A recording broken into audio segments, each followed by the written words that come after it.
The applicants themselves have told both us and the planners that they need this extension to open the store. That without it, they will not be able to open a Tesco Express on Mill Road. That means that your decision about this application will not just determine the future of this site, but will have a wider and permanent impact on the area as a place to live and work. We would urge you to remember this impact that it will have on your constituents when you make your decisions. As you know, we have highlighted several serious problems with this proposal, including waste and noise pollution. We are particularly concerned about the threat to the vitality and viability of the local centre, which planning guidance identifies as a key issue in relation to development. We will discuss this in relation to the application for an ATM, since it is also a relevant consideration in that case, but we would urge you to consider it in this case too, remembering that the all-party parliamentary small shops group report said that closure of independent stores was inevitable where one of the big four supermarket chains opened a convenience store. That the planners have said this report is a material consideration of this application, and that this proposed store, with its likely annual turnover of around £2 million, will have a very serious negative impact on the local centre as it currently exists. With this in mind, we would like to turn to the issue of deliveries and parking, which the planners discussed at some length in their report.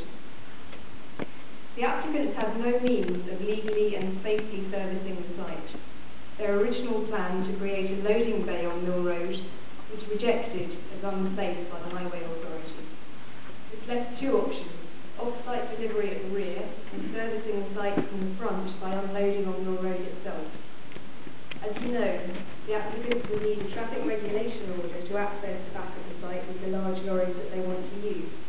This would not only greatly increase the risk of road accidents, it would be noisy and disruptive for local residents, and would involve the removal of parking spaces on site and on Sedgwick Street, causing problems for local residents and those businesses that use the site. If these were added to the number of spaces the applicants want to remove in order to build an extension, it would mean that at least 18 current car parking spaces would be lost. More if the planner's estimate of 20 spaces currently on site is correct. Planners say that removing parking would not cause a problem, because if you take away car parking, no one will come to the store by car. They also say that removing these spaces would accord with the council car parking standards. As we have said to you before, reductions in car parking have to be part of a wider transport strategy to be consistent with local and national planning guidance, not just approved as a one-off because someone wants to build an extension. In any case, as we will know, to suggest that shoppers will only visit a store if there is a car park they can use is simply not consistent with the real world.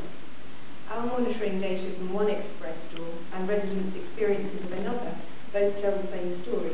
With or without a car park, shoppers visit the store by car and park on the road, often dangerously and illegally. Even if it was true that removing all these parking spaces would stop visits to the store by car, there is another problem that planners don't address. We have monitored the on-site car park and these 4 spaces in Sedgwick Street over a 3-week period at different times of the day, and found that an average of 15 cars were parked in these spaces. Remember, this is when there was no store open in sight, attracting shoppers by car.